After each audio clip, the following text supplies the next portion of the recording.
Change Podcast Gang. The intellectual Mr. Sapiosexual.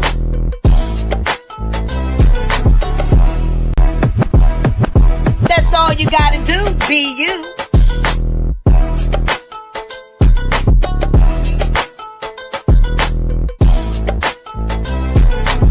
Montana Cobain pulling up in the truck. And Lady Alba with the glamorous power touch. We stream live at 9 p.m. Eastern Time. Soul Food Sunday, Motion Monday, and Therapeutic Thursday. And some days in between, switch it. Subscribe and bell on so you don't miss it. But if you do, we on repeat on every major podcast application. Interviews galore and more. Y'all know the situation. So book your seat when we turn up the heat with your art for change.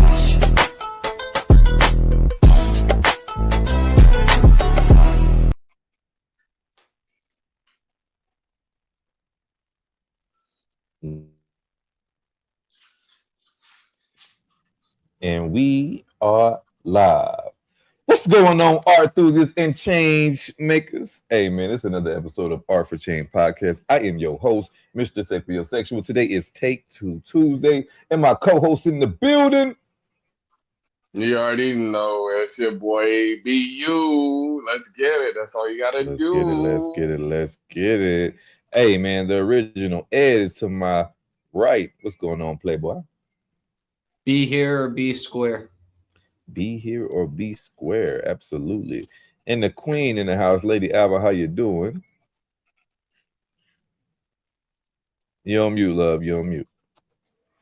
Lady Alba's good and good and good. Glad to be here in the square. Yeah. Glad to hear it. Today is Tuesday. We did not do a show this weekend. How was y'all show, man? Shouts out to Juju. I did catch y'all show that y'all did on what was that, Friday? That was dope. Thank you. But how was y'all weekend, ladies and gentlemen? It was a good weekend. Obviously, we did me and Lady Alba did the podcast. Great podcast, Lady Alba. Great guest as well. Thank you. We did the podcast. I worked this weekend, but I went ATVing Sunday. I'm still feeling it. My body's sore. It's like, But yeah, it was a good weekend overall. Overall, good weekend. Simple weekend. Yeah, man. It's like you got you some serotonin in, man. Sometimes that recreational activities increase them endorphins in the brain, man. So glad you was able to get you some R&R, man. While you was now you're feeling it now because you ain't as young as you once was. Yeah, and then we're in the sand dunes. You know me, I go all the way. Okay. Yeah, but it was dope though. It was dope. That's what's up. That's what's happening. The original Ed, man. How was your weekend, brother? What you get into? I worked this weekend. Got that money, man. For a party. Hey, my boys out here being security. You had the security shirt on? No, just regular clothes. Just regular clothes. Look, incognito. Don't even know security out here, but we out here. I love it. Lady Alba, what did you do this weekend, love? How was it? It was a good weekend. I poured work on the Hummingbird side to build a series for this May Mental Health Awareness Month, and also my pickup for the Hummingbirds to jump back in there and just now juggle both platforms. Yeah. All right. Much respect. Yes, I'm glad that you mentioned that. Today is May 5th. So shouts out to Cinco de Mayo and people who do celebrate that. Fun fact, I work with predominantly a lot of Latinos and ones that are rooted from Mexico. They do not celebrate Cinco de Mayo. But that it's most of Americanized. We over here, we get drunk and do things of that nature. But really, people from actual Mexico, who's the actual celebration for. They don't really celebrate that. It is not their Independence Day. That is actually in September. So yeah. But yes, it is also May is also Mental Health Awareness Month, and so we're going to kick off our first show in May. Speaking on mental health awareness, we've done one of these shows before. We got some different questions. Questions that may seem a little similar, but definitely because it is Mental Health Month, we definitely want to keep these type of conversations, in the forefront of your mind. So if everybody has spoke their piece, we're gonna move right on to the questions. Sounds good. I have some information to add on to Cinco de Mayo for you, if you like. Yes, ma'am. Let's hear it. Just to open it up a little more. What you said, not taken away from what you said, that's facts. But it just to let the people know, it commemorates the Mexican army's victory over France at the Battle of Puebla in 1862. And it does say, which supports what you said, this holiday is often confused with Mexican Independence Day, which is celebrated, as you said, in September 16th. But Cinco de Mayo is a larger celebration of Mexican American culture in the United States, as you said, than in Mexico. So there you have it. Hit it, BU, ladies and gentlemen. There we have it. There you go. Yeah, that's it. I love it. All right. Man, it's always good to be knowledgeable. You know what I mean? Yeah. Education is elevation. You know what I mean? So learn something, people. All right, moving into some of these questions that we have for today. How does daily stressors, such as work, family obligations, impact our mental health over time?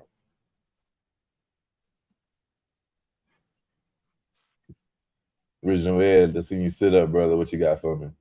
It causes family breakups and divorce. Ooh, ding ding. You want to tell me why those are some of the factors? Can you repeat the question? Yeah. I think you want to tell me why that's some of the factors, why it leads to those things you just mentioned. Because work and family issues often lead to many breakups and divorce. Yeah. The stress of it, the stress of financial difficulty, the stress of family difficulty, the stress of being in the household, the everyday stressors just become one on top of the other on top of the other. Absolutely. Even and I like that you said that, because in couples, most of the time, not all the time, but oftentimes or not, you see one working. You see one working and one at home. Typically, if they have children, doing the home duties. So those can be immediate stressors because, taking care of kids, it can be extremely stressful. Maintaining the home, it seems like it's always something to clean, always something to fix. And the kids always need something. So when a woman is wearing many roles, or said a man wearing those many hats, that could create some type of stress. And then when you come home from the person who is working, they want to be able to come home and decompress because they just had a long day at work. You know what I mean? But then, you have to meet your person at the door and have compassion for the day that they may have had. And it may not look like work in your eyes because you went and made money, but everything that the person at home does contribute to the home as well. And without respecting both roles and being able to see the perspective of both views, it could definitely lead to, a separation, divorce, and just misunderstanding. Absolutely. Lady Alva. Yes. How does daily stressors such as work and family obligations impact our mental health over time? Hmm. So I'm going to speak to this from like the corrective end of the spectrum. So first of all, let's try not to have daily stressors. Why do we have daily stressors? And then why do they affect our mental health with family obligations and work? Because it's how we think about it, it's how we look at it. Um, I think acceptance is important. Your family, if you have a family, you chose that, right? So you accept what comes with it. Not to say it's not difficult, not to say you're not going to have highs and lows, but if you always keep yourself in a mental space or remind yourself, this is what I have and what's the best way to manage it. And I'm a true believer is that we should not be so stressed out about it because it comes with the platform of having a family and managing and dealing with different personalities, different characteristics. I think it's important to find the joy in it. It's the work that we do outside of our work that we give to someone else. Um, so when we think about it that way, it should not, it should give a positive. It should give our mental health a harmonious balance instead of a disharmonious balance where we're struggling. We just have I to hear think you. about it differently. Absolutely. Hmm. I agree that is beautifully written and said on paper, but I think realistically, it is a lot harder to live a life without stressors, especially if you have children, especially if you are in a relationship where you have obligations at home and then said obligations at work. So I think just naturally in the walk of life of being a human, there's things that is going to create some type of stressors for you. Now, how we react to that, you know what I'm saying, that is a total different understanding. Exactly. But Exactly. to get to the meat of the question was, you know what I'm saying, how does that impact our mental health over time? It could lead to depression, it could lead to Mhm. anxiety, it could lead to not feeling appreciated, it can leads to not feeling understood. So these are different ways that daily stressors can impact someone's mental health, especially when they have work and family obligations in once. Mhm. It feel like maybe feel like you don't never have no time for yourself because you always have to be either at work or at home. Somebody always needs something, and it's like you want some time for self. I agree with what you said, and you also touched back to with what I said. So it's something to find that niche, that balancing factor for you. I just think I chose to not use the word stress because stress can kill. So and I don't accept stress. I say, well, I can feel stressed. It does happen still, but I start to work on it so it doesn't consume me. And everything I'm working on is not operating from about stress. Right. Also, that me time, I've Mhm. learned to understand that me time is that time that I pour into my family because that is my Yes. family. That is my choice. Me time is Okay. not always just about me selfish. Mm. Me time is with my family, to my loved ones that I chose to receive the blessings or allow Yes. to to make it happen. So to see if I can receive these blessings, and that's Hmm. part of my me time. So again, it Right. goes back to how we think about things. I agree with. I mean, I semi agree with that because I still believe that especially whenever you have children, I can't speak from a perspective of not having children, but especially when you have children, I feel like having that time is needed for a mom. She needs that time. For that father, he needs that Mhm. time. Yeah. And for your kids, I mean, kids, I feel like everybody needs alone time to be able to process their thoughts. Yes. So that's what I'm saying when I say me time. Be Yeah. you. How do you how does daily stresses such as work and family obligations impact our mental health over time? I'm gonna go the opposite way of what pretty much I think all of y'all went. I got a daily stress which is an employee, but I see potential in them. I see very good potential in them, and the motherfucker stresses me out. Let me tell you. But when he stresses me out, like he grows from it, and you know he continues the growth and everything, and like it's actually a good stress. It's like, you know, you're pissing me off, and I'm telling you that you're pissing me off, and you're fixing it, and you're growing as a person, as an employee, and everything like that. So yeah, that's and same with kids. It's the same way. Like they're growing with you, and he's growing with me, and like little dude ain't know he could be my left hand man. I already got a right hand man. He could be my left hand man, but because he even when he stresses me, he fixes the situation or the problem that's going on. So.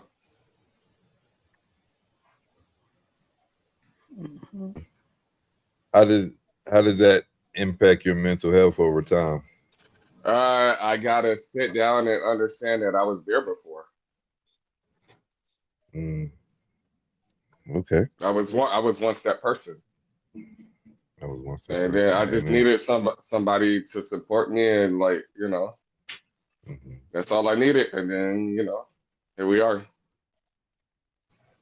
That's beautiful. All right, we're gonna move right on to question number 2. In what ways does social media use positively or negatively influence our mental well-being? I think social In what media. ways? Go ahead. I think social media is how you take it. Because I can look at something on social media and be like, oh, this shit is like bad, and you can look at it from a different point of view and like, this is good. Like, you know, it's good that it happened, or it's bad that it happened. But it's all about who the person is and your point of view of every situation. Every situation has like different point of views. So it's all about your point of view of the situation and how you can get past it, grow from it, or how you didn't grow from it. Like. Okay. All right. The original Ed. In what ways can social media use positively or negatively influence our mental well-being? The way it touches our insecurities. There we go. Yes, sir. The way it can influence our insecurities, it can influence them positively, or it can influence them negatively. I like that. I like that you did both, to show that the influence from the social media can be a positive or a negative, you know, based off what's on your algorithm. Whatever comes down your timeline. If you have a bunch of negativity and a bunch of trauma and a bunch of turmoil coming down your timeline, you're probably going to have a negative aspect on social media. If you have, you know, motivational speakers and people starting businesses and people giving you financial advice and people giving you you know, different positive outlets on your social media and positive role models on your social media, then absolutely, I believe you can have a positive outcome. If you follow nothing but mentors and motivational speakers, people who deal with financial literacy, real estate, you know, people who deal with law, and you are developing your skills by following these people, absolutely you're going to have a positive impact. If nothing else, you're going to be more educated just by the people you follow.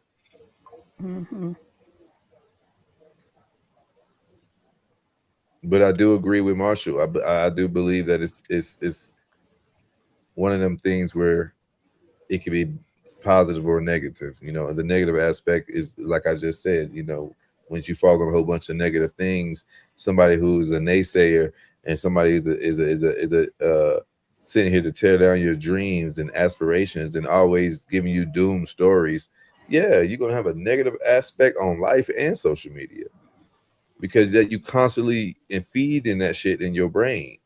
You know, if you always watching somebody who say they can't do something, guess what? You're gonna believe that you can't do shit neither. But if you watching somebody with a can-do spirit that always get shit done, guess what? You're gonna feel like I can do that shit too.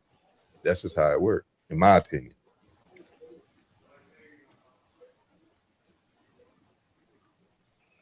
If everybody tackled that one, we can move right along to number 3.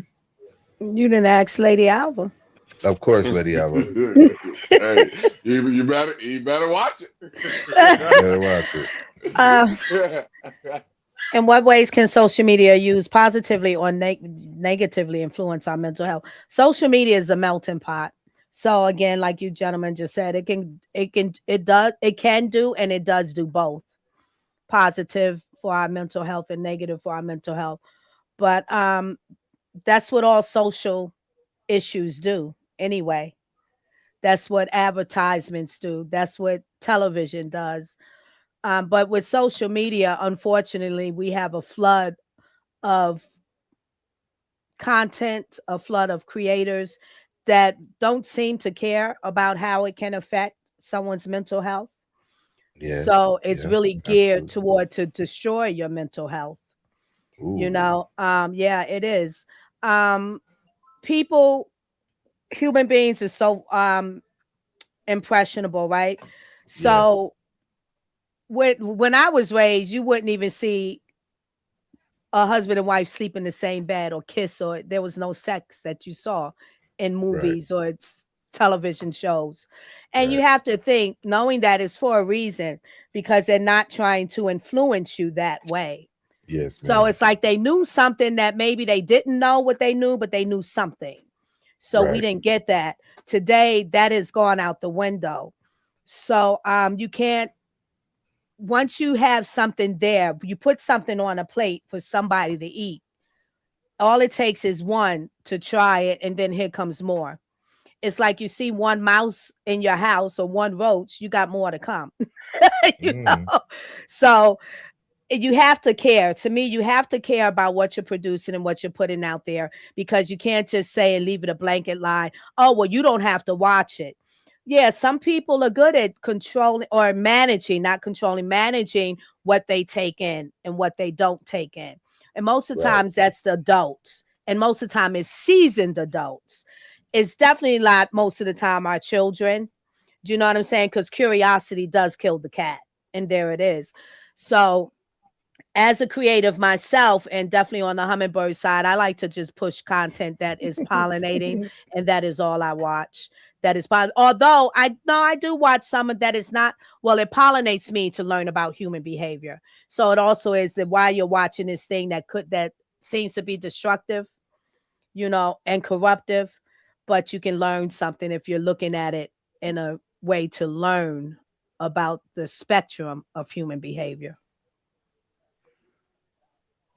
Yes. Thank you. You're welcome. I love it. Thank you. Moving right along to question number 3, ladies and gentlemen. The question number 3 says, how does physical health, including diet and exercise, contribute to maintaining good mental health? The original Ed, you want to take that away? If the mind and body are healthy, so won't the soul. Mm-hmm. There you go. Be you, brother. How does your physical health, including your diet and exercise, contribute to maintaining good mental health? If I don't feel good, like internally, I ain't good. And like I gotta fix whatever is going on in general, because then that pours into the energy that I give to other people, which makes everything worse, actually. So if I'm not in a good mood, I don't want to talk to you, Mr. Today. You know, you don't answer my calls anyway. But I don't want to I don't want to talk to you because I'm in a bad mood, and I don't want to put my bad mood on you in general. So it's like I gotta, but your mood sticks onto other people, and you know, it just ruins everything. Yes, sir. There you go. Lady Alva. Yeah. So physical health is key, because you have to treat your body or give to your body and keep it in its best form if you can, as the body needs it to be. It's really not. I always say it's not anything how you think or how you feel about it. It's really what the Yeah, body needs. And that's yeah, what you want to line up with, because then that's going to propel you into eating better. It's going to propel you into wanting to exercise, and all of those things keep the body healthy, keep your mind healthy, keep you feeling good, can keep stressors away from you, where things won't stress you out, you know. So it gives a lot of those positivities to you in maintaining good mental health and physical health. Mhm. Yes, ma'am. Just to piggyback off what you're saying, Mhm. our physical health is closely linked to our mental health. That's why Mhm. regular exercise is recommended, because when you are doing recreational things, it creates endorphins. Saying, and endorphins, it improves our moods and it reduces stress. People may not know that it's a Mhm. chemical.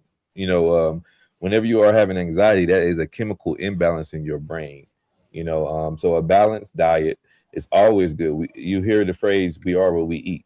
What I mean? So that is a real Mhm. thing. Mhm. Saying, the more nutritious diets that you maintain for your heart, your health, creates a positive physical health.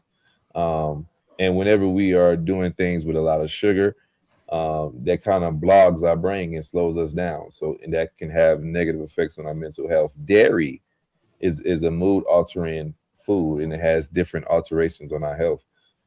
So definitely, health is wealth, is what I like to say. So watch what you eat, people. It's a show on, excuse me, a show. It's a documentary on Netflix called What the Health. If you have not seen it, I recommend anybody to see it. I was a vegan for 8 months after watching that shit, and I felt the best and the healthiest I've ever felt in my life. I want to get to a point where I can go back to being vegan.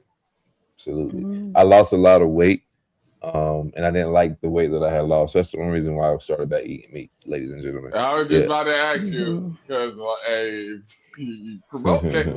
while you stayed off it. Hey, Yeah. Yeah. I was about to Because ask you. You I'm a answered it though. father. You answered. I'm a father of 5 daughters, and I got down to like 175. And I want to be walking around like 50 Cent with my kids. You know what I mean? So I want to be a lot heavier. So I started back eating meat. That's the only reason. That Yeah. I felt the healthiest. I didn't have no fatigue. You know what I mean? Mhm. My body was regulating like it's supposed to. I was going to the bathroom twice a day. You know what I mean? Both ends. So that is natural for your body. A Mhm. lot of us, a lot of us don't go as often as we should. You're supposed to go after every meal. That's realistic. But because we don't eat the proper things, it's reasons why we don't. Mhm. Your body don't Yep. need three meals a day, 3 full course meals a day. You know, your body really needs small doses of food throughout the day, Yeah. not just 3 large meals. Mhm. No, Mister, that that is big. true. That is true because like Mr. The times we get up for work, Hmm. I can't eat a full breakfast. Like I drink a Yeah, fucking smoothie or a naked juice. yeah, yeah. Naked because Mhm. like who gonna cook a full who gonna make a full breakfast at 4 a.m.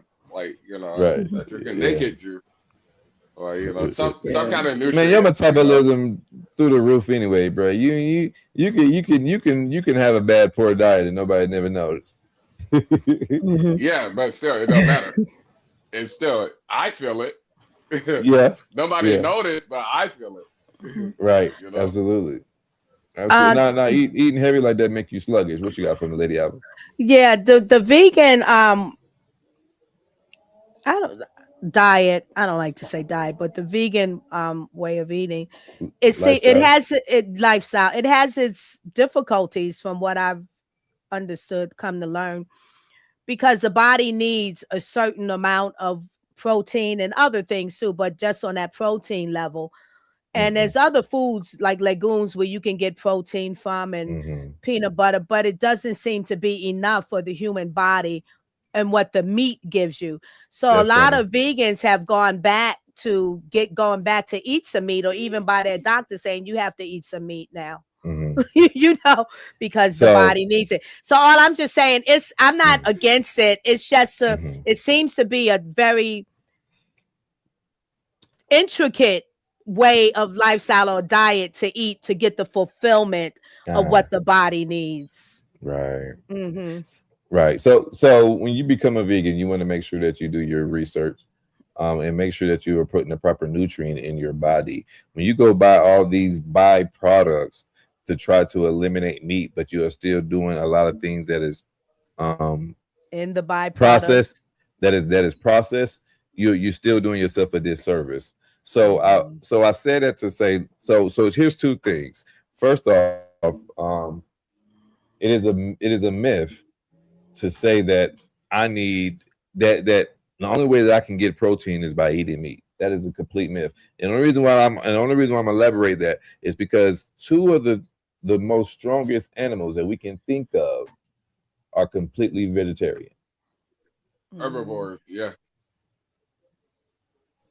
One of the largest, strongest animals, I think we can all agree, land animals is an elephant, correct? Can we all agree with that? Yes. They are complete vegetarians. They do not eat no meat. And they grow to be big, strong, and robust. So you don't have to eat meat to get protein. Not only that, our cows eat strictly grass, right? So where is the cows getting the protein that we're eating from the cows? Yeah, but we know these animals have a different biological system and whole makeup than what we do as humans. I knew Lady Albert was covered. I knew she was covered. So it's not quite balanced comparison. There's a lot of things that we're indoctrinated about. And when you actually do your actual homework and do knowledge for your actual self and do your deep dive on holistic things for yourself, you will see that a lot of things is allowed to us. The whole food pyramid is a scheme. We're not even supposed to. You don't even have teeth to eat meat. Do you understand that your teeth is not made to cut flesh? You were made to be a vegetarian. Your body is not even made to digest meat. This is why it takes us longer to digest meat than it does for us to digest fruits and vegetables. We can digest fruits and vegetables in 30 minutes. You know, it takes us 2 to 3 days to digest meat. It's because we wasn't designed to eat it. Now, of course, it is now marketed to us, and that is the way that everybody is now indoctrinated. But understand, you were naturally designed to be an herbivore. You was naturally designed to be a vegetarian. You was never designed to take in meat. If that was the case, you would have canines to be able to rip flesh. You can't eat raw meat. Everything has to be cooked for you. Our bodies cannot break down the enzymes to eat raw food. And the reason why that is like that is because we were never designed to eat that. Now, you have some people who got these strong ass stomachs that can eat raw things, but they also have later on have a lot of negative effects. And raw meat carry a lot of different parasites. So you are running to the chances of getting tapeworms and other different type of parasites in your body when you eat raw meat.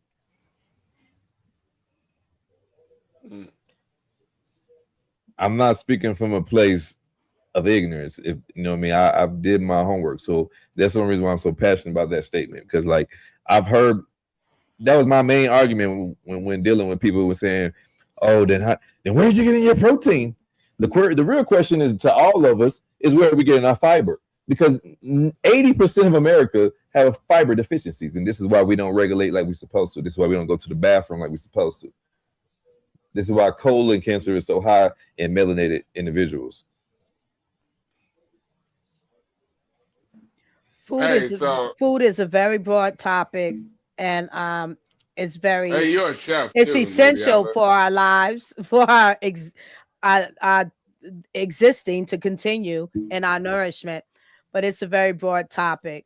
But yeah, and you saying that, and I'm thinking, I'm just taking it all in. But he's inspired me to do a whole show on that. Yeah. We can definitely do a whole show on that. I'm with you. Yeah, I'm with you on that. But let's move right along because we done got a little beside ourselves. Mhm. But did everybody answer the last question before I move on? I don't want to miss Yeah. anybody or skip anybody. Okay. So let's, yeah. All right. What effects of sleep quality and duration of emotional resilience and mental clarity? Hold on, let me read it again. What affects the sleep quality and duration of our emotional resilience and mental clarity? There we go. All right. So let me tell you this. My sleep schedule is I'm gonna talk about my weekend when the days off. Like sleep schedule, I wake up regular days. But my days off, I still wake up at the time I'm supposed to be up for work, but I'm off. Like, and like it fucks with me because it's like, yo, what do I have to? What can I do? How can I spend this time being productive? And it's like, what do I do? And then it's like, I take naps during that day, or maybe we'll do a podcast. And then I go back, I get in my mood, and then Monday comes, and then I gotta wake up at that time, and I don't really want to wake up at that time. You get what I'm saying? So it's like, yeah, I'm in a fucked up position right now, but I have to. But you know, and it's like flip flop for me. Okay. All right. The original Ed. What are the effects of sleep quality and the duration of our sleep on our on our emotional resilience and mental clarity? If you sleep, it replenishes us. You can oversleep, but you can also power nap. Yes. You can oversleep, but you can also power nap. I like that. Ed always got that shit. Hey, that is true because they say like a quick nap is better than sleeping so long. So that is true. Yes, right. Yeah, we sleep in cycles too. I don't know if everybody know that. Yes, Lady, I just seen something. Lady Ava. Yeah. What are the effects of sleep quality and the duration of that sleep on our emotional resilience and mental clarity? So sleep quality and duration, super important. Sleep quality needs to be balanced. You don't want to be a rotisserie like me. Poor sleep quality. What's a Restless leg. rotisserie? I'm constantly turning throughout my sleep from side to side, back, different positions. Rotisserie. Yeah, like a rotisserie. I'm constantly spinning in my sleep. And I know that I am most times. You know, I know I'm tossing and turning, what they call it. I renamed it a rotisserie. Or restless sleep leg syndrome. You know, those things break the quality of sleep. So then your body is so active. So it's not resting well. Too much sleep is no good. Enough sleep is perfect. It seems to vary from human to human, although biologically they say there's a duration that each human needs of sleep and no more than that. You know, and I think that's like the 6 hours should be good for all of us. If you don't have those balanced properly, it does have an effect on your mental health and your emotional resilience. Poor sleep can be why people are walking around here. I'm so stressed. I'm so stressed. Maybe you're not getting good sleep quality. Maybe you're not getting enough sleep. One other thing with the poor sleep quality, which happens to me, it's really like your body, it seems to be sleep and rested, but the brain is still tingling. Like I can literally feel my brain still active. And then I'm hearing every little thing around me. Or, you know, I can hear if someone's walking, going to the bathroom. Like, you know, I'm still active here. So that can affect my stress levels, which I don't like to say stress, but things that I get too highly concerned about where I shouldn't. I fight through managing it. But yeah, so we have to get proper rest. And that is the best me time that we should seek. Not me time party. Let's hang out, have some drinks, smoke it up, light it up. Me time, it should be your best me time is to get proper rest. with that being said, I agree with what you said, Lady Alva. Because I toss and turn with the rotisserie, you know, but I be glistening like the rotisserie. But I toss and turn, and then that's and I think about it at night because that's an anxiety of me as well. Because I when I'm tossing and turning at night, I'm thinking about work and like, yo, did I get this shit done the day before, or what I have to do this next day, and it bothers my mind. Yeah. And I toss and turn, and I'm like, yo, and then I gotta like calm myself down to go back to sleep because I only sleep like fucking 5-6 hours. So yeah. And then I wake up and I gotta like just do whatever to keep me going till my shift starts. But yeah, it has a lot to do with anxiety as well. Yes, it does, for sure. Yeah. Absolutely. To piggyback off of everybody's answer, the quality of sleep is very critical to our mental health. You know, people may not know, but you know, it affects your cognitive skills. So, you know, this is why they tell you that you hear people say that when you're sleepy and driving is equivalent to being impaired. You know what I'm saying, as far as your functioning, reaction time, and things of that nature. It also controls your emotional reaction. You know what I mean? You be more irritable. You know what I mean? Irritated. It can also give you anxiety because your body needs to rest and you not giving it. You know, so it can elevate your stress levels. So having a quality of sleep benefits every one of these. It benefits your cognitive function. It benefits your emotional response, and it also benefits your stress management. Lack of sleep leads to irritability, anxiety, and impaired decision making.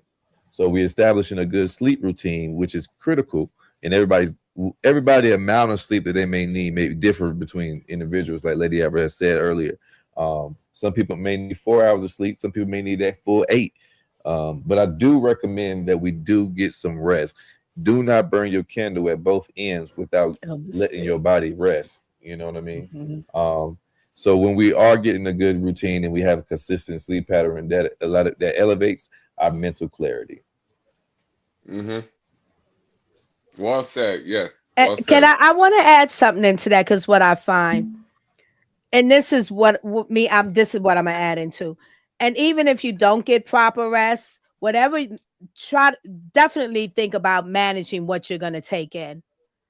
Like if you're literally working on fumes, you want to stay in the positivity spaces, whether it's in communication, relations, or what you're watching. Because I'm learning that and I'm applying that to myself, using that tool like that, because when I don't get proper rest, and for many years, oh my gosh, it's just already now I'm burdened because I'm not sleeping well. Now I'm gonna be tired. And I feel all of this in my body. Now my day is going to pots and I'm not functioning. And even then I convince myself, well, I might as well just continue. Well, if once I fall, I'm sleeping through the day, you know? So, but now it's to the point to, well, but I have to function. So how do I do this? But I make sure that I'm taking something that can nourish me and fuel me to keep me healthy mentally, because I've had lack of sleep. So I kind of in particular guard that. Hey, what I asked you the other day, hey, did you eat already? Yeah, he was like, I ain't eat yet. It was 12:00. He was like, no, I need to though. And then food goes back to it too. Then make sure what you're putting putting in food wise, that is something that you gotta fuel your body. Yeah. Don't be working 16 hours a day and you ain't eat nothing. Come on, man. Right. And you're on day 4. And you're on day 4. Come on, man. Right. Yeah. Love yourself enough. Love yourself enough to take care of yourself. Health is wealth, like we said before. Ain't no point in you trying to run a bag up if you can't live enough to spend it. But that's another topic. Yeah. Hello. Hey, this part one. This part one. Yeah. Question 5, ladies and gentlemen. It said, how does a strong support system like friends and family contribute to a better health outcome? A a good support system holds you accountable. Like Mm. they hold you accountable, like what you're doing. Good support system is like, say you're doing something bad, nigga. I'm gonna let you know, hey, you're doing something bad. A good support system is you keep doing something bad, and I'm gonna keep letting you know, like, all right, now, bro, it's time to talk about this situation. Like, yeah, no. But it's all about the support system that you have with them, and like keeping it real with one another. Like, Yeah. it may hurt Transparent. their feelings. Yeah, it may hurt their feelings, but it's worth it. If you're a good friend, you're not worried about hurting their feelings. You're worried about, making sure that you're being authentic with one another. Yeah. Lady Alva, I see you sit up. I see that. I was hoping, because I want to piggyback off of BU. Yeah, because he tapped into something. I'm thinking in my brain, how do I say this right? Because a good support system can even when things appear to be negative to you, Yeah. but it's how Huh? you learn from, things. You can't always have it your way, Burger King. You can't have the support system. Everybody's just going to agree with you, because some people think that's what it Right. is. Okay. And some I think people that's what want I that. got you. But when they get a Right. contrast or a different point of view, or they get a push, then it's a problem. No, that's Yeah. your good support system too, because Yeah. they're pushing you outside of your normal Your thought comfort zone. process, right, in Mhm. your comfort zone, and give you another perspective. They're challenging you. So Yes. accept the challenge. And it doesn't mean that some people, they might come out where you win the challenge, because no, y'all, I just accepted your challenge, but now here you go. I got something to top that. That's all Right. you do with it. So a good support system is very important, and we all need to get better at that. We all Yeah. need to understand, definitely in our families, Mhm. and your close friends that you love, that are like your family. We Yes. are all different individuals, and there's no way, I know me, Lady Alva, gonna be in a conversation space or station or wherever with you, and hear something that sound, what you just say that sound unreasonable, and I'm gonna just sit there and say nothing. So Right. plan to be challenged. Now, oh yeah, Lady Alva is definitely going to challenge you. Yes. My family did it. I come from those grounds. That's what they do. They still do it. We still buck heads and all that jazz. Yeah. But I have learned that a lot of that I'm calling head bucking, and I didn't like it. Wow, those were good lessons for me. It propelled me and took me to other spaces and growth that I wouldn't have been able to do on my own without that lesson. Yeah, because you hard headed. I ain't gonna lie. Hey, me too though. I'm hard headed too. And there you have it, ladies and gentlemen, my long lost little brother. There you have it. I'm hard headed too. I feel it. Yeah. All right, mister. All right. The original Ed. How does having a strong support system like friends and family contribute to a better mental health outcome? Nobody can make it through life alone. Yeah, we wasn't made to live alone. Even if you're not a religious man, I'm sorry, but I like to quote the Bible often, and it's a quote in the Bible that says no man deserves to live alone. The Bible says that every man have a wife and every wife have a husband. And he also said to be fruitful and multiply. So we wasn't designed to do it alone. This is why we have so many members. There's another quote that says that we are all one body, yet many members. There's a song that goes, I need you, you need me. We're both part of God's body. You know what I mean? So I believe that it is so. Humans need other humans. I believe that. Think about it. When it's a fire in your house, you are elated to see a fucking fire. If someone broke into your home, you are elated to see a police officer. We need it. If your blood pressure is through the roof, you are elated to know a doctor. You know what I mean? If you are behind on a bill, you are elated to know a loan officer. You know what I mean? So we need people at every level. If you are delivering a baby, you are happy to know a midwife. So I feel like at every stage in life, it was never designed for us to be alone. And I agree with the original Ed. I believe a strong support system can increase anybody's mental health. And I believe most people that are dealing with mental health issues, and most people that are feeling like they're isolated and that they're alone, and that there's no one to run to, I feel like those people are the ones that commit suicide faster because they don't feel the love, because they don't feel like they have a strong support system. So I think that is a strong support system is critical to maintaining a healthy mental health. Mhm. Can I add something on to that? Because I realize me in saying it's kind of like there's a slight shift between mental health and mental clarity. And I think what you just said to people who unfortunately have has chosen suicide and accomplished it, those who are thinking about it, that's the mental clarity part. Sometimes people, the wiring biologically, there's something wrong wired, there's something missing. But even with that, even with those who don't have that, mental clarity is essential. It's how you think about things. Therefore, how you go to help yourself, how you are helping yourself, how you're accepting something, how you're not refusing the understanding of this life experience. Yes, ma'am. Yes, ma'am. A strong support system provides emotional security.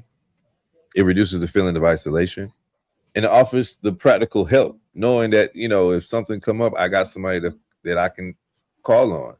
My vehicle came out of the shop earlier than I got paid.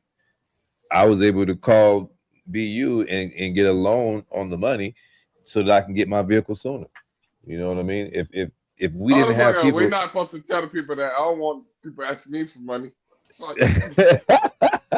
I'm just telling. So you know what I mean. If I didn't have that strong support system, you're transparent. You're transparent. If I didn't have that strong support system, then I may be saying down a vehicle right now or having to wait. You know what I mean to have my transportation. So yeah. Hey, there you don't have it, folks. Don't ask me for nothing.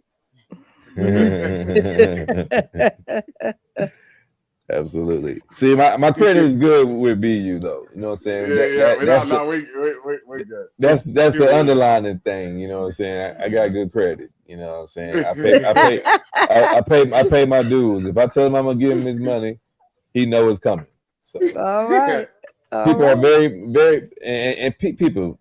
This is also a moment to just reflect on what was just being said. When somebody loaned you something and they loaned it to you and they had a positive energy and they loaned it at the goodness of their heart, have that same energy when it's time to give them folks their money back. You know what I'm saying? If you tell somebody you're gonna give their money back on Saturday, don't give them their money on Sunday. You know what I'm saying? Pay them folks back when you say you're gonna pay them folks. Or don't borrow money from people, or don't ask for a loan because it's not a loan. What burned me up is when somebody have no intentions of getting my money back, but they're telling me that they are. I would rather just give you the money and knowing that it's not coming back versus you telling me that you're going to pay me back and don't. If I call you and say, "Hey, mister, I can't give it to you on Sunday. I know I said that. Can I give it to you next Sunday? I can't give it to you this Sunday." But you reached out though. You reached out. Okay. But you answer it. I don't know. I'm not going to lie, Lady Albert. But I'm not going to lie, Lady Albert. That is a mental note in my book. That next time you ask for money, next time Lady Albert asks me for money, if I know I need that money on Sunday and I can't be without it, I can't loan her that money no more because I can't trust that she's gonna be able to come through when she says she is. You know what I mean? Now your word has now became a little bit false to me.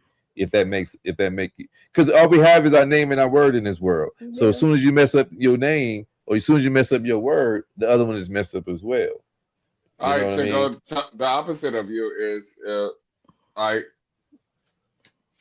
gotta have the money to if I send out money, I gotta have the money, and the way I think is, I'm not gonna get it back. Maybe Right, you gotta right, think like right. that. You gotta Right. have the money to spend, and you Right. think I'm not gonna get it back. Yes, I know I'm gonna get Mhm. it back from you. Yes, whatever. Right. But you gotta think like, all right, I got this money to You're being a spend, and cheerful giver.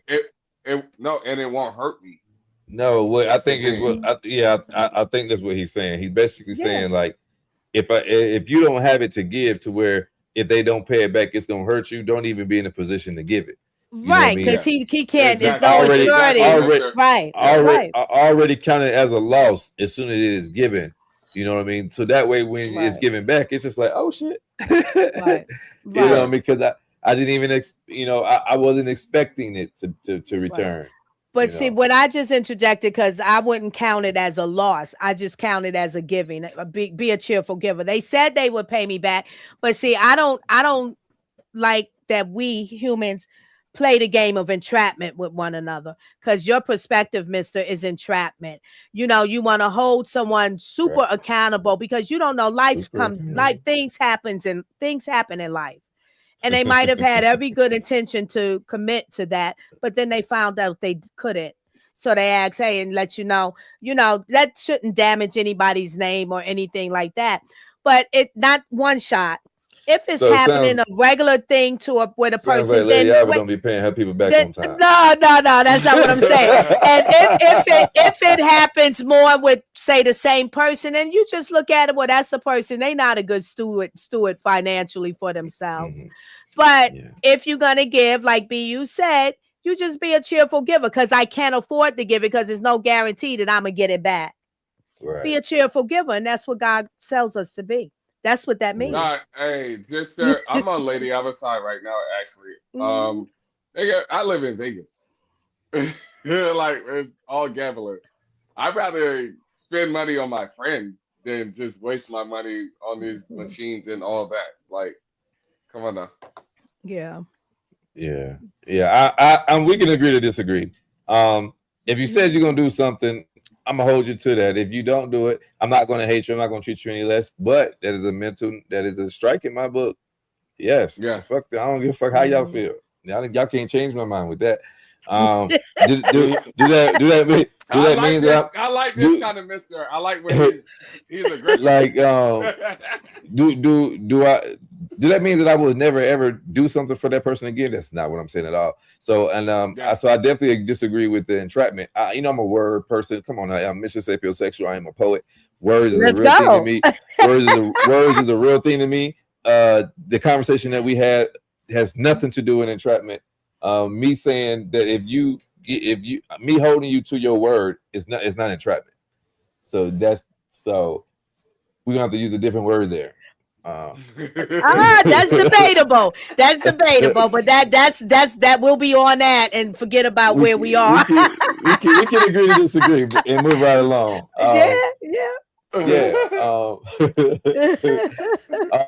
We'll move to question number 7, since we're speaking on money. How does financial stress or instability affect mental health, and what strategies can help mitigate these effects?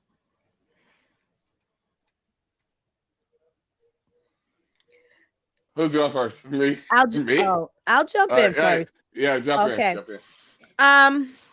It can affect mental health big time. When you don't have enough finances to take care of your day-to-day life and living. And we see the results many times over in this world, in our lives. And that's why some of the crime that goes down the way it goes down, that's why it happened, is financial stress for people. Especially extreme. There are extreme circumstances where there are some people who would never had thought to do these crimes or steal, but maybe they didn't have any food on the table, couldn't get it on the table, and you got to figure out how to eat. So you got to force the average person is not going to sit there and just be hungry and just starve. It's like you got to wind up going out to do something, to find out something, to get something to eat. Just almost the same impact or feeling of chasing a high. You know, it's that deep. So it affects us. And I've experienced the shift in when my health failed and I can't work, and now I don't have the income that's coming in. So, and I've learned how to, as long as my house is good, I have everything here. And then if I only have $1 in my pocket, I have literally experienced that, but not be mentally stressed out and therefore be mentally healthy. It's an experience I wouldn't want to have. I wouldn't have chosen it, but it fell upon me like that. So I had to accept it. I had to figure out how to sit comfortable in it. So, and that's possible. You know, I used to say to people, you might be broke, but you don't have to walk around looking broke. You know, you might only have $1 in your pocket, but you don't have to be out here begging because you only have $1 in your pocket. Make sure your home and stuff is secure and you're good. That's priority if you can. That's a real shit. Yeah. Yeah. That's real. What is so those are the strategies that I literally personally mitigated for myself to accept that I have less and be okay with that. And then also I realized that this less that I now have, what is the reason? Well, it's the reason I don't need to be overwhelmed. When I had more, I was stressed out. I run around like a chicken with my head cut off, doing this, doing that, getting this, that, done. And then I crash. In the unlikeliest pace that I never thought I would wind up crashing. So, yeah, those are my strategies I can offer to you guys. Real talk. Yeah. Okay. What you got for me, BU? Re-ask the question. Yeah, no problem, brother. No problem. How does financial stress or instability affect mental health, and what strategies can help mitigate these effects?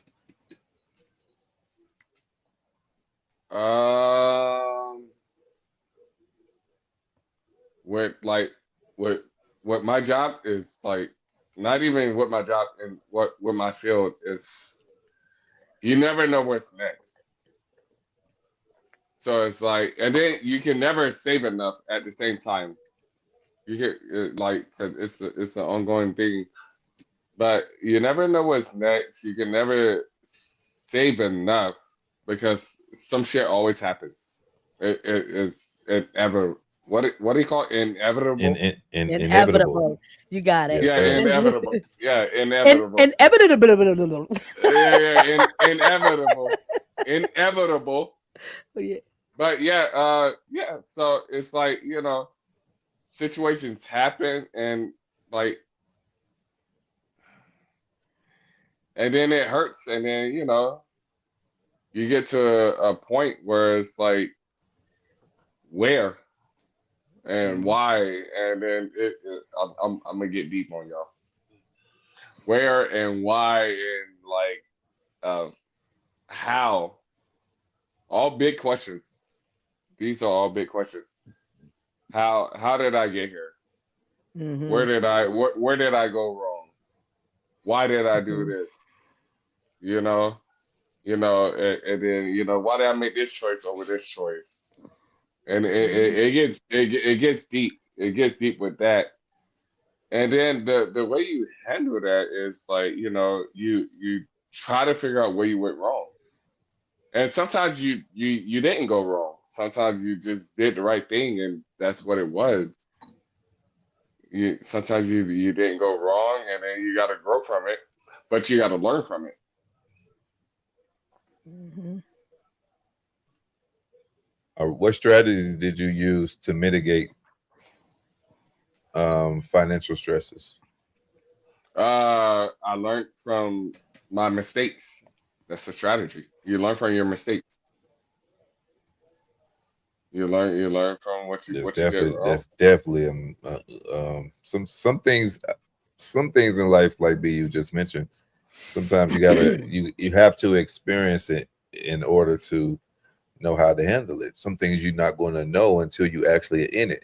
Well, you can go to school to learn how to be a doctor and to do these surgeries, but if you ain't actually performed a surgery, it's still everything is still new to you, until you actually are hands-on, because that book can say one thing, but real life something else happened, and you got to be able to react in real time, and you'll never get that experience until you are actually have that seat time in that position. You know what I mean? Your first year in your residency versus you getting your own practice, there's a lot of experience within those times. You know what I mean? A lot of development within that time. So yeah. The original Ed, how does financial stresses or instabilities affect mental health, and what strategies can help mitigate these effects? You just got to realize that money comes and money goes. Money goes.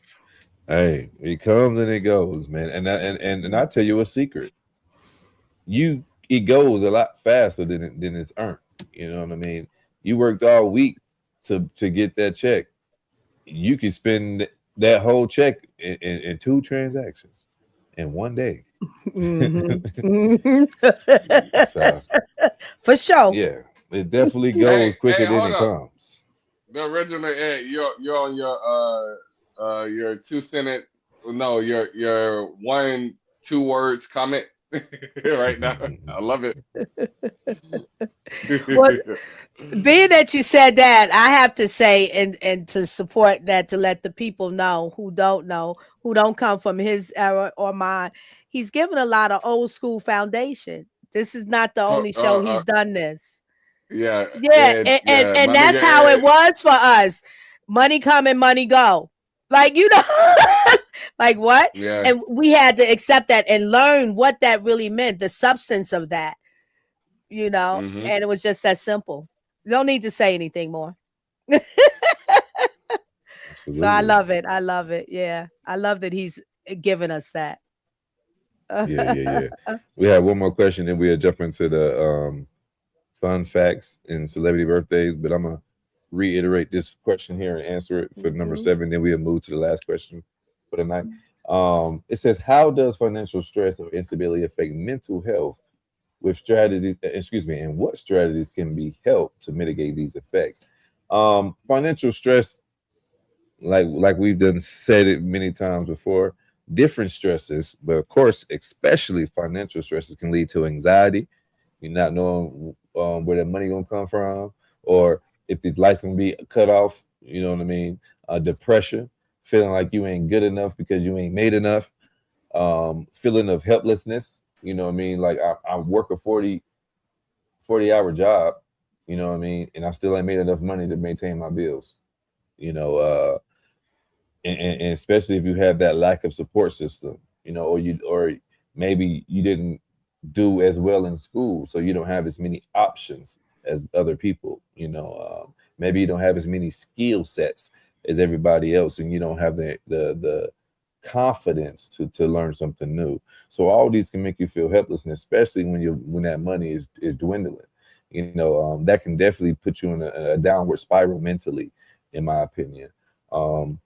And the way that you can mitigate these, should I say, will be budgeting. And if you're not very good at budgeting, then you need to seek a financial counsel. You need to have somebody, a financial mentor, someone who is very good with money that you can learn from. Financial literacy, learning about what finances is, learning the difference between an asset and a liability, you know, and also, like BU said, you can never save enough, but it's good to have an emergency fund. It's good to have $2,000-$3,000 put away in just in case something happened. Just like now, you know what I mean? It was $1,000 for my car. If I didn't have the type of job that I have where I can just give him $1,000 on payday, then what? You know what I'm saying? So, yeah, man. So definitely these are ways that you can mitigate those type of stresses, you know what I mean, so that you can help your mental clarity and to remove financial stresses out of your life. Last question of the night before we jump into these fun facts and celebrity birthdays. What impact does societal stigma around mental health issues have on individuals seeking help or support? The original Ed, you want to go first? Nobody likes to take medications to be judged based on their illness. It's just the way we are made. Not one person is the same as the other, not even identical twins. Nice. Hey, Hey. I'm gonna piggyback off that. I got twins, but I agree with Marsha. That's all I got. Lady Alba, what do you Lady have? Alva. Uh-huh. Societal stigma affects people to not do what they want to do, what they know they should do, what they're interested in doing because of the stigma that surrounds it. Many people don't want to be outside of the majority or the norm. Many people don't want to have to go through a dislike to get something that is liking to them or will their body needs. You know what I'm saying? So they just sit on it. And then those people who support stigmas are not there to help those people who they stigmatize and got stuck because of the stigmatizing on them. They're not there to help, but they are there to judge. And they'll see, look. That's the entrapment type of thing I'm talking about, Mr. Sapiosexual. We do something and then we say, look. They didn't do this. They didn't commit. They didn't hold. All of that needs to stop. We need to understand this is life and let's be there for one another and whatever we need to make each other better, one to another. That's it. Support. All right. I like it. Oh, I like it. All right. So the question was, the panel has answered, and I give mine after I read. The question was, what impact does societal stigma around mental health issues have on individuals seeking help or support? And so my answer would be like societal stigma can immediately discourage individuals from seeking help. Because like she said, you know, I mean, people don't want to feel excluded. The fear of judgment and discrimination can prevent people from opening up. I don't want nobody to judge me. I don't want nobody to think that, you know, I'm weak or, you know what I'm saying, or what have you. Or feeling like, people don't like to be seen in that way, because that's a very vulnerable state to say, hey, look, I have a problem and I need help. Asking for help for some people is a very huge, pride is very big for most of us. And Pride a lot of is the times, devil. and most time pride is just before the fall. Most of us are too prideful to say, hey, brother, I need help with this. Hey, I'm having a mental breakdown. You know what I mean? Everybody want to be strong. You know what I mean? So yeah. So I think the ways that we can mitigate that would be like raising awareness, like we do and having this conversation on the show, promoting empathy. We preach that on this show, man. You have to be empathetic to individuals. Put yourself in someone else's shoes. You know what I mean? See something from another perspective. Understand that everything is not always about self. And also us sharing personal stories. I think that also can help reduce the stigma, because the thing about a testimony is that it allows other people to overcome. When you listen and found out that, oh damn, someone else had the same problems that I'm having, it makes you feel relatable. It makes you feel like, oh shit, it's not just me. No one likes to feel isolated in that way, you know. So when we bring conversations and have those truthful conversations and dialogues, I think that helps increase mental security. Agreed with that for sure. Nice wrap up. All right. We're gonna have the art facts and celebrity birthdays read by the original Ed and Lady Alva. Y'all take it away. Lady Alba, you can take it tonight. Oh, okay. So we have 10 fun mental health facts and historical events associated with May 5th. Children's Mental Health Awareness Day, celebrated on the first Thursday of May. This day raises awareness about the importance of mental health in children and adolescents. National Anxiety and Depression Awareness Week. This week typically occurs in early May, focusing on educating the public about anxiety and depression. Mental Health Month. May is observed as Mental Health Month, aiming to raise awareness and educate the public about mental health issues. World Hand Hygiene Day. Oh, I like that one. I like them all, but that one stands out. Celebrated on May 5th, it underscores the connection between physical health and mental well being, emphasizing that hygiene can play a role in mental health. Yes, indeed. Freud's birth. Sigmund Freud, the father of psychoanalysts, was born on May 6, 1856, which is often celebrated in discussions about the history of mental health. Mental Health Party Act. This legislation was signed into law in May 1996. Look at that. May 19th, that's my 96, but 96. That's my This is when May it's all 19th sprung is my about. birthday. No, not 19. It was 19, May. It was May 5th 1996. in 1996 is what she said. Oh, okay. Right. On But this still, day hey, in remember, 96. hey, remember, hey, my birthday. May 18th, your birthday. 19th or 18th? 19th. We got it. We're doing a show on my birthday, and I'm be lit. I'm sorry. All right. That's all right. So this on May 19th, this is the Mental Health Party Act, May 1996, when the legislation was signed into law, aiming to provide equal coverage for mental health and physical health treatment. That just stands out to me because how many years that it came and took for the world to come to that was a necessity. 1996. The first Mental Health Awareness Month, established by the Mental Health America organization in May 1949. It aimed to raise awareness and educate people about mental health. Stigma reduction initiatives. Many organizations launched campaigns in May to reduce stigma associated with mental health issues, promoting open conversations. National Children's Mental Health Awareness Day, observed on the first Thursday of May, focusing on the importance of mental health in children. Psychiatric associations. Various psychiatric associations hold conferences and awareness events in May to discuss advancements in mental health research and treatment. There you have it. There you have it. That's good news about mental health. Don't be afraid to check in. Celebrity birthdays on May 5th. Let me start with our co-host BU. And I'm gonna shout him out. May 8th, May 19th. Coming up, y'all. May baby. Bing Crosby, 1903, 1970 to 1977, an iconic American singer and actor known for his smooth voice and significant contributions to music and film, including classics like White Christmas.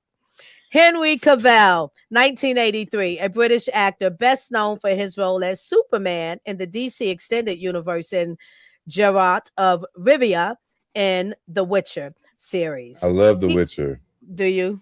Yeah, go ahead. I'm sorry. He has gained a massive, no problem. He has gained a massive fan base for his performances. Yes. Adele, 1988, a Grammy-winning British singer-songwriter renowned for her powerful vocals, yes, indeed, and emotional ballads, including hits like Someone Like You and Rolling in the Deep. Dan Savage, 1964, an American author, media personality, and LGBTQ plus community activist, known for his advice column, Savage Love, and his work on sexual education and advocacy. Tammy Wynette, 1942 to 1988, a celebrated American country music singer, songwriter, known for her powerful voice, yes, and hits like Stand By Your Man. She played a significant role in the country music history, sure did. Freddie Prinze Jr., 1976, an American actor and producer known for his roles in teen films like She's All That and I Know What You Did Last Summer, as well as his work in voice acting. Kerry Washington, 1977, an accomplished American actress and producer, best known for her leading role in the TV series Scandal and her work in various films and theater products. Happy birthday, Kerry Washington. I love your work. Chris Brown, 1989, an American Breezy. singer-songwriter. Hey! And dancer known for his music career, particularly in the R&B genre, and his dynamic performance. Yes, yes. Happy birthday, Chris Brown, one of my favorite artists. 9 and 10 is the same, so you can just do that one time. Okay, Rami Malek, 1981, an American actor who gained international fame for his role as Freddie Mercury in Bohemian Rhapsody, earning numerous awards for his performance. Happy birthday, May babies! Hey, shouts out to all the May Thank you. baby, all the I Taurus, appreciate the Taurus love. gang, Taurus gang. I appreciate the love. I'm here. Hey, but got before we get up out of here, typical fashion, we're gonna go around with a word of affirmation to close out. We appreciate everybody locking in with Art for Change, man. If you have not, don't forget to like, subscribe, to tell a friend that Art for Change is in. And we love each and every one of you, man. Listen, if you are super talented and super dope and you would love to be on our platform, we would love to have you. If you are the shit in your craft and you would love to elaborate on it, we would love to have you. If you just want to sit down and chop it up with the panel, man, and you have something interesting to say, hey, we would love to have you. How about that? And before we get up out of here, the original way, what you got for the folks, man? Somebody loves you. Somebody loves you. Nice. That's the best one I heard it yet. Lady Ava, what you got for the people? Nourish your life. Don't pressure your life. You don't have to be a star, baby, but know that you are in your own right. All right. Go ahead with your best self. What you got for him, BU? Nigga, it's my birthday month. I'm lit. Let's get it. All right, it's his birthday month, so he lit y'all. My positive take for the people, man, is to be kind. You never know what somebody is dealing with. You never know what somebody got going on. You never know what is on someone's mind. So I just ask that you be kind. Yeah. Mm-hmm. Be kind and be tolerant of others. Because you never know what somebody's going through, like you said. Yeah, you never know. So that's what I got. They might need you at that moment. You know what I'm saying? That's what I got for the people, man. Extend with love and be slow to hate. You know what I'm saying? But until next time, peace and love, baby. And if you're gonna art, you better be arting for change, man. And we out, gang. I gotta do the heart. Absolutely. Yes, you do. Do the heart. It's your birthday month.